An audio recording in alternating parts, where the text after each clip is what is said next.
Bonjour, bienvenue dans votre quart d'heure. Aujourd'hui, pour commencer cette seconde saison du quart d'heure, nous allons parler de Formose, un pape à l'histoire pour le moins atypique. Formose est né à une date inconnue et mort le 8 avril 896. C'est le 111e pape de l'Église catholique de 891 à 896 et il a été impliqué dans diverses querelles successorales. Il est notamment connu pour avoir été déterré après sa mort et avoir vu son cadavre jugé lors d'un procès. Ça pose le cadre. On peut commencer, c'est parti.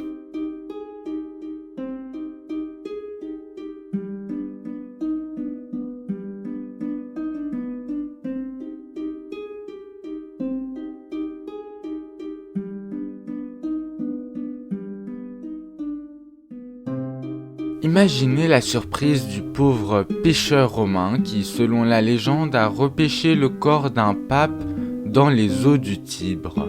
Peut alors s'attendre à voir réapparaître les restes du souverain pontife 9 mois après sa mort. La dépouille du dit pape avait été au centre d'un des épisodes les plus singuliers de l'histoire de la papauté, le procès posthume d'un cadavre. L'histoire du pape Formose et les indignités infligées à sa dépouille font montre des calculs politiques propres à l'Europe de la fin du IXe siècle après Jésus-Christ. La longue liste des papes qui ont pris la tête du Vatican à cette époque est l'un des signes les plus visibles du chaos qui régnait alors à Rome et au sein de l'Église. Entre 872 et 965, soit en moins de 100 ans, pas moins de 24 papes se sont succédés. Entre 896 et 904, il y a eu à peu près un pape nommé chaque année, rendez-vous bien compte. Chaque pape prenait de fait le risque d'être destitué, jeté en prison ou assassiné sur fond d'intrigues politiques et d'instabilité gouvernementale. À la fin du IXe siècle, la papauté joua un rôle central dans les violentes luttes qui agitaient la péninsule italienne. Intervenant ouvertement dans les querelles familiales des dirigeants de Rome, les pontifes jouèrent également un rôle central dans la lutte régionale pour la suprématie.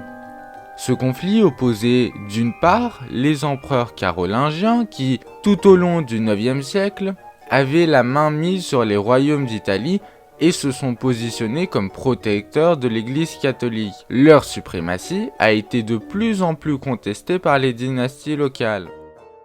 Sous le règne du carolingien Louis II d'Italie de 850 à 875, titulaire de la dignité impériale, le pouvoir royal a un temps semblé renforcé.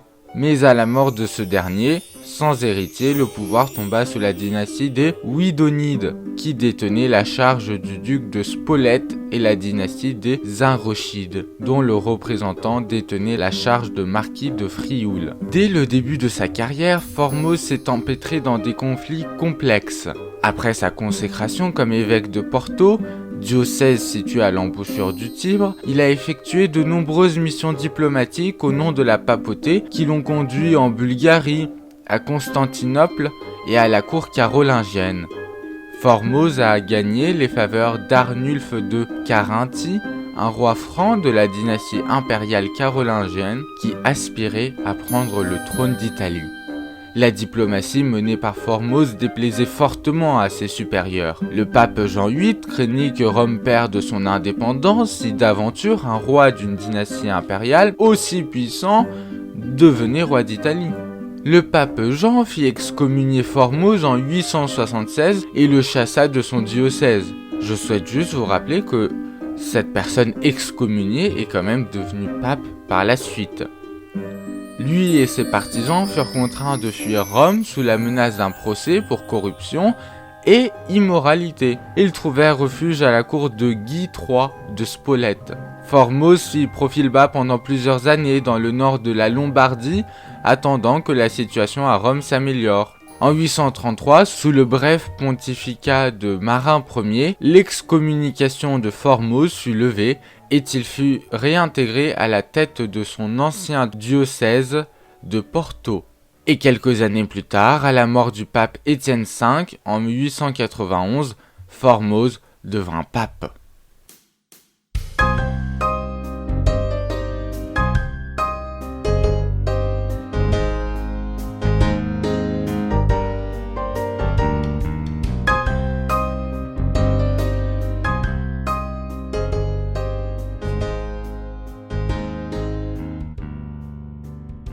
Formose devint pape dans un contexte politique dangereux. Peu de temps avant la nomination de Formose, Guy III de Spolète, son ancien protecteur, avait été couronné roi d'Italie à Pavie. Il s'était alors rendu à Rome pour forcer le pape Étienne V à le couronner roi d'Italie et empereur d'Occident. Après la mort d'Étienne V, Formose dut confirmer le couronnement de Guy III de Spolète et reconnaître son fils Lambert comme successeur légitime. Je vous rappelle que Guy III avait été son protecteur. Formose, cependant, se méfiant du nouveau roi d'Italie, reprit des relations diplomatiques avec Arnulfe de Corinthie, l'invitant à confronter Guy III de Spolète en Italie. Pour faire main basse sur des terres qu'il pensait lui revenir de droit, Arnulfe de Carinthie fit une première incursion à Milan et à Pavie en 893. 3 ans plus tard, Guy III de Spolète était mort et son fils Lambert de Spolète avait été couronné roi d'Italie et empereur d'Occident. En réponse à cela, Arnulfe assiégea la ville éternelle. À l'intérieur de Rome, la faction Spolète, fidèle à Lambert, se rebella et fit emprisonner le pape Formose au château Saint-Ange, qui est la résidence secondaire des papes. Mais il ne put repousser les envahisseurs. Formose fut libéré et quelques jours plus tard, il couronna l'empereur Arnulfe dans la basilique Saint-Pierre. Quelques mois plus tard, le pape Formose mourut. Était-ce un empoisonnement ou simplement à cause de sa vieillesse? Il avait près de 80 ans. Nul ne le sait. Certains louèrent alors ce pape considéré comme juste et pieux, quand d'autres ne pouvaient lui pardonner d'avoir favorisé l'allemand Arnulfe de Carinthie au détriment du clan italien Spolète. L'histoire cependant ne s'arrête pas là. Même la mort n'a pas exempté Formose du cycle apparemment éternel d'intrigues et de luttes intestines. Formose fut remplacé par Boniface VI, qui ne vécut que 15 jours après son mandat, ce qui en fait le second plus court règne de l'histoire de la papauté. À Boniface succéda Étienne VI, un ancien disciple de Formose qui a également initialement soutenu l'empereur Arnulfe. À peine Arnulfe avait-il quitté l'Italie qu'Étienne VI s'aligna sur les intérêts de la famille Spolète. Lambert de Spolète se rendit à Rome, qui avait déjà été reprise par ses partisans, pour convaincre le nouveau pape de condamner les actions de Formose et de ternir sa réputation à titre posthume. Cette condamnation, insistait Lambert, devait être faite en public pour jeter l'opprobre sur les partisans de Formose. Ce procès posthume serait conduit sous la solennité du droit canonique et tenu devant la curie papale et la noblesse romaine. Mais le plus étrange dans cette mise en scène, c'est qu'il a été décidé que le corps de Formose serait présent à son propre procès posthume.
Le concile avait été soigneusement préparé dans les moindres détails. Au début de l'année 897, le pape Étienne VI et Lambert de Spolète ordonnèrent que le cadavre de Formose soit exhumé et amené à San Giovanni in Laterano pour la procédure.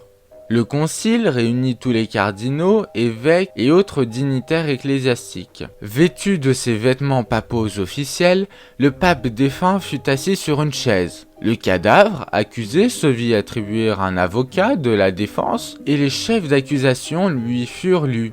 Parmi ceux-ci, celui stipulant que sa nomination en tant que pape était illégale car il était à l'époque évêque de Porto, bafouant soi-disant le droit canonique. S'adressant directement au cadavre, le conseil d'Étienne VI lui demanda « En tant qu'évêque de Porto, pourquoi avez-vous, avec une grande ambition, usurpé ce siège de l'apôtre ?»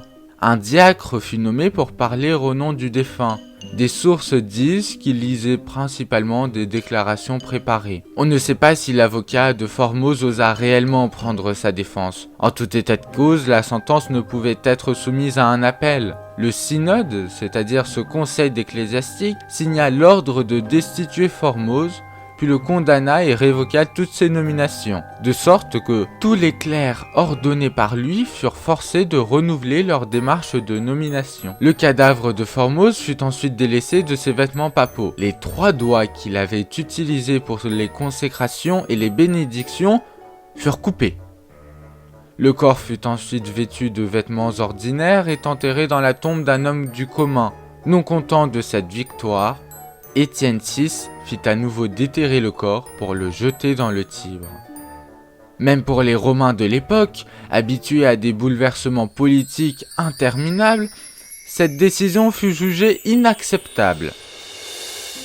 Les partisans de Formose se regroupent et sont alors appelés Formosiens. Des émeutes éclatent et Étienne VI fut emprisonné et étranglé à mort en prison quelques mois après le concile cadavérique de son nom. 2 ans plus tard, le pape Jean IX rétablit le pape Formose et interdit toute forme de nouveaux procès contre les papes décédés.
Les successeurs d'Étienne VI réhabilitent Formose et son corps repêché est inhumé dans la basilique Saint-Pierre avec tous les autres anciens papes. La légende veut que, sur le passage du corps, les statues des saints se soient inclinées pour le saluer. Cependant, la querelle entre Spolétains et Formosiens se prolonge bien après la mort d'Étienne VI. Vous l'avez compris, les Formosiens sont les partisans du pape Formose et les Spolétains les partisans de cette grande famille italienne qui avait pris le pouvoir et qui avait par la même occasion une grande influence à Rome à cette époque. Aucun de ses successeurs ne parvint à apaiser les troubles. Léon V est jeté en prison et est assassiné en 1903 par l'antipape Christophore. Or, ce dernier, qui s'appuie sur les Formosiens, est à son tour renversé en 1904 par Serge III, qui s'appuie lui sur les Spolétains. La lutte contre les Formosiens reprend et un concile classe à nouveau les ordinations de Formose. Désormais, les familles aristocratiques romaines contrôlent la papauté. La pornocratie pontificale commence. Cette période trouble de l'histoire papale est caractérisée par la débauche et la présence de femmes et de courtisanes dans les affaires ecclésiastiques allant de 904 à 963. Le pape Serge III, qui a régné de 904 à 911, confirma néanmoins plus tard les condamnations portées contre Formose, et donc exigea une nouvelle consécration des nombreux évêques qu'il a nommés. Plus tard, la validité des consécrations de Formose fut à nouveau reconnue et la décision de Serge III condamnée par l'Église. Serge III ayant par ailleurs été considéré comme un grand pécheur et coupable de plusieurs assassinats. Le procès de Formose reste l'un des chapitres les plus étranges de la longue histoire de l'Église catholique. L'histoire de l'humble pécheur tirant les restes du pape Formose du Tibre est peut-être un mythe, mais nous savons que le corps déshonoré de Formose put finalement reposer en paix. En 897, il a été enterré de nouveau avec tous les honneurs chrétiens. Voilà, c'est la fin de ce podcast, de cet épisode de votre quart d'heure. J'espère qu'il vous a plu, que cette histoire d'un pape qui a été exhumé pour être jugé vous a intéressé. Si c'est le cas, nous pourrons, pourquoi pas dans un autre épisode, parler de la papauté d'Avignon. Très belle après-midi à tous à l'écoute du quart d'heure.